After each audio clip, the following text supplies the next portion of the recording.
And hello guys, and welcome back to my YouTube channel mga kapatid.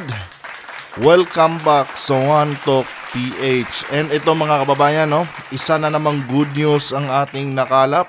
Dahil yun na nga mga kapatid, no, ang ating presidente po ngayon na si President Bongbong Marcos, no, ay tuloy-tuloy ang kanyang pagsisikap mga kababayan, no, para maitaguyod yung ating bansa. At ito po ang isa sa pinaka-good news mga kapatid na ating nakalap ngayon dahil itong Bataan Nuclear Power Plant mga kababayan, no, ay gusto na pong pabuksan ng ating Pangulong BBM. And alam niyo naman mga kapatid, no, na sobrang taas po talaga ang presyo ng kuryente ngayon, no, sa kahit saang parte ng Pilipinas ngayon mga kababayan ay talagang umaaray ang taong bayan ngayon mga kapatid sa sobrang taas ng presyo ng kuryente. And malaking bagay ito mga kababayan, no, itong Bataan Nuclear Power Plant pag ito po ay nabuksan, no. And ito guys, no, panoorin natin yung buong balita dito. Pero bago ang lahat mga kapatid, inaanyayahan ko po kayong mag-subscribe sa aking YouTube channel at i-turn on ang notification bell, no, para updated kayo palagi sa bawat video na ina-upload ko dito. And please guys, no, don't forget to like this video. Na isinusulong ngayon ang patuloy na isinusulong ngayon ang pagbubukas ng nuclear power plant para sa energy efficiency ng bansa. Yan ang ulat ni Joshua Garcia. Kasabay ng direktiba ni Pangulong Ferdinand R. Marcos Jr. kaugnay sa renewable energy sa Pilipinas, puspusan din na isinusulong ngayon ang pagbubukas ng nuclear power plant sa Bataan na may malaking maiaambag sa energy efficiency sa bansa. Ito lamang Pebrero ay inihain na sa Senado ang Senate Bill No. 2545 o ang Philippine Nuclear Liability Act alinsunod sa Atomic Energy Regulatory and Liability Act of 1968 o Republic Act No. 5207 para suportahan ang pagsusulong at paggamit ng nuclear energy bilang reliable source ng kuryente. Alam niyo mga kapatid, no, malaking bagay din talaga na bubuksan itong nuclear power plant dahil nag-invest din naman kasi talaga ng pera ang gobyerno diyan mga kababayan. No, pag yan po ay nag-operate ng mga kapatid, no, ibig sabihin nun hindi nasayang yung pera na ginamit diyan noong panahon ni President Marcos Sr., no. Take note guys, ito pong nuclear power plant na to, no, talagang nagbuhos po ng milyon-milyon na pera. Ito billion pa nga yata no, yung ginamit diyan na budget, no, galing sa pondo ng Pilipinas mga kapatid. Tapos nung panahon ni Cory, hindi po yan pinagpatuloy na buksan, no. So sa madaling sabi, natulog po yung pera ng gobyerno diyan mga kababayan. No, so ngayon, nararapat lang naman mga kapatid na buksan yan para naman mapakinabangan ng taong bayan. And of course guys, no, malaking bagay po yan sa ekonomiya ng ating bansa. Dahil bakit kamo mga kapatid, no, pag yan po ay nabuksan, garantisado mga kababayan, no, na magiging mura ang kuryente dito sa Pilipinas. At ano nga ba ang advantage nun mga kapatid, no? Pagmura ang kuryente sa Pilipinas, marami pong dayuhan mga kababayan ang mamumuhunan dito. Dahil sa mga hindi nakakaalam dyan mga kapatid, no, isa po yan sa dahilan kung bakit nahihirapan ang ating bansa makakuha ng mga dayuhan na namumuhunan dito sa Pilipinas, no. Maliban na lang dito sa mga incheck mga kapatid, no, talagang solve na solve yung business nila ditong mga bulto-bultong shabu. No, yun lang naman po ang nagbibinipisyo ngayon dito sa Pilipinas mga kababayan. I mean, naging totoo lang ako dito mga kapatid, no. In-check lang po talaga ang nakikinabang ngayon sa Pilipinas ng sobra-sobra mga kapatid. No, kasi kung mapapansin niyo nga, gaya ng sabi ko sa inyo, no, kahit saang parte ng Pilipinas mga kababayan, marami na pong in-check, no. Marami na po silang mga tinatayong mga gusali nila, mga infrastruktura nila diyan na kung saan pagmamay-ari pa nila mga kapatid. No, ang titibay talaga ng loob nitong mga inchik na to. And dagdag pa diyan yung mga pasugalan nila na online, no. Isa po 'yan talaga sa mga negosyo ng mga inchik dito. At yung syempre, yung mga bulto-bultong shabu ngayon, no, napatuloy na kumakalat diyan sa merkado ng mga drug addict. 'Di ba? Pero kung investment lang ang pag-uusapan natin mga kababayan, no, ng mga matitinong mga negosyo talaga, nahihirapan, no, honestly mga kapatid, nahihirapan po ang ating bansa makakuha ng mga foreign investors dito, no, dahil sa sobrang taas ng kuryente mga kababayan. No. Alam niyo mga kapatid, pag bumaba po ang kuryente, no, malaki pong tulong 'yan sa ating mga kababayan ngayon na walang trabaho dahil marami pong pintuan ang magbubukas dahil diyan sa mababang kuryente, no. Kumbaga napakahalaga po ng power plant na yan, mga kababayan. May domino effect po kasi yan sa ekonomiya ng bansa. No. Para lang po sa mga hindi nakakaalam mga kapatid, no, ini-explain ko lang po sa inyo kung ano nga ba ang benepisyo ng power plant na yan. Na kung saan pinagawa dati ni former President Marcos Sr. At ngayon mga kapatid, sinusulong po ng ating presidente na buksan yang nuclear power plant na yan sa Bataan nang sa ganun magamit po ng sambayan ng Pilipino. Tuloy natin. Kay Pangasinan 2nd District Representative Mark Huangco, makakatulong ito para mas mapabilis ang desisyon sa pagpapasa aktibo ng power plant sa Bataan. It makes the litigation process very streamlined. The insurance industry loves to insure nuclear because there are hardly any claims, right? But if it does happen, we are prepared.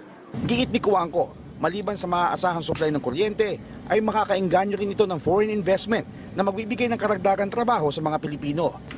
Di ba? Tama talaga yung analysis ko dito mga kababayan, no? Kasi nga, pag mura ang kuryente mga kapatid, marami po talagang maiingganyong mag-invest dito sa Pilipinas. Isa kasi sa mga inaayawan ng mga dayuhan mga kababayan, no, na mamuhunan dito sa Pilipinas is yung sobrang taas ng kuryente mga kapatid. No. Alam niyo pag mura ang kuryente, no, pag mura ang kuryente, syempre may mga negosyante, no, galing ibang bansa na mamumuhunan dito. Ngayon, kaya nilang pasahurin yung mga tao, yung mga Pilipino ng sahod na talagang fair para sa mga trabahante nila. No, kaya nilang magpasahod ng siguro nga sabihin natin pasahuran na nila ang mga kababayan natin ng 1,000 isang araw. Kakayanin niya ng mga investors mga kapatid. No, bakit kamo? Mura ang kuryente, no?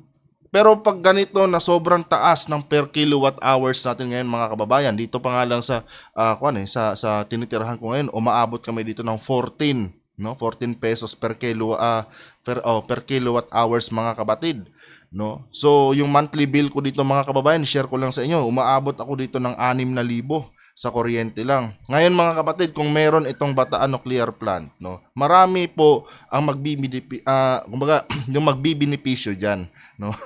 Nabubulol ako.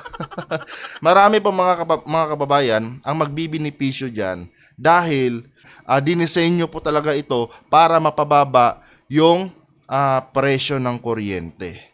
No, napakalaking tulong nito mga kapatid. And ito pa isa sa mga benepisyo pa pag nagbukas yan, pag maraming investors mga kababayan, no, marami din pong masusulisit na buwis ang ating gobyerno sa mga investors na yan. So yung growth ng ating ekonomiya talaga mga kababayan, no, mabuboost talaga. And I'm sure mga kapatid, pag ito nagbukas, panigurado yan, magbubukas pa ang ating gobyerno ng iba pang power plant. No, dahil nag-iisa pa lang po yan sa ngayon eh. So ngayon, siyempre, pag nagbukas yan at maganda yung naging epekto niyan, panigurado niyan mga kababayan, no, magbubukas na yan sa Mindanao, no, sa Visayas, and ito, mababawasan din yung sobrang siksikan ng tao dito sa NCR.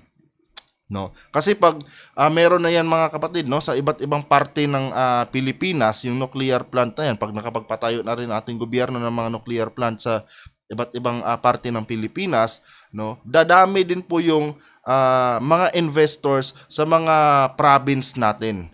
No, bakit kamo? Siyempre may murang kuryente din doon eh.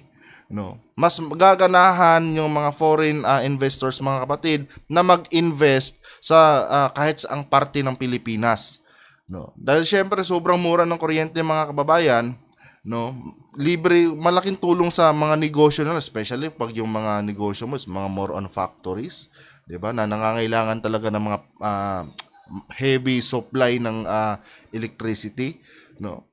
Malaki, no? Sobrang laki po ng maitutulong nitong nitong mga nuclear power plant na to, no. And hopefully mga kapatid, na pag ito naging successful magpatayo pa po ang ating gobyerno. And mababawasan na po yung crowded na sitwasyon dito sa Maynila dahil hindi na kailangan ng mga kababayan natin na pumunta pa ng Maynila galing ng Visayas, galing ng Mindanao, no, para makapaghanap lang ng magandang trabaho, no. Bakit ka pa lilipat, no? Bakit ka pa pupunta ng Maynila kung doon pa lang sa probinsya nyo, no, marami na rin mga negosyanteng malaki magpasahod dahil nga sa sobrang baba ng kuryente, 'di ba? So, technically mga kapatid, may domino effect po ito, no? Itong nuclear plant na to, may domino effect po ito talaga sa ating ekonomiya. At the same time mga kababayan, mas magiging magaan, no, ang buhay ng ating mga kababayang Pilipino dahil pag marami pong investors nga mga kapatid, mas maraming trabaho, no? So mababawasan yung numbers of unemployed natin dito sa Pilipinas.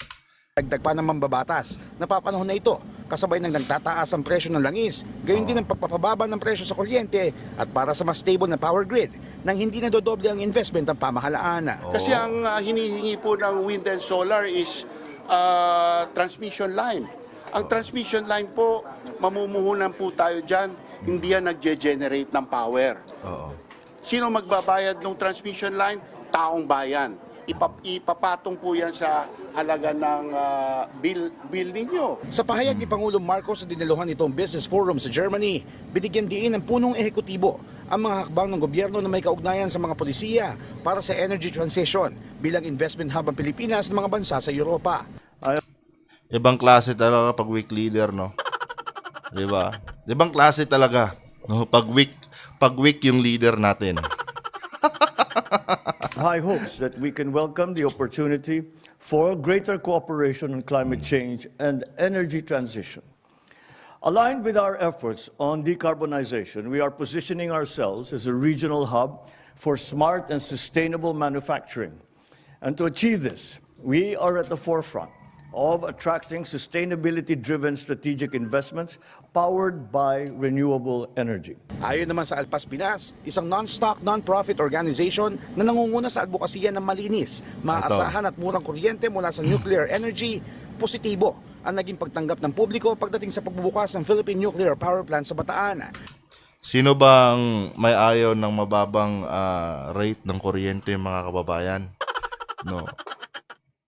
Pag umabot ng 5 piso per kilowatt hours, mga kapatid, ng kuryente sa Pilipinas, panigurado, no, magagalit ang taong bayan.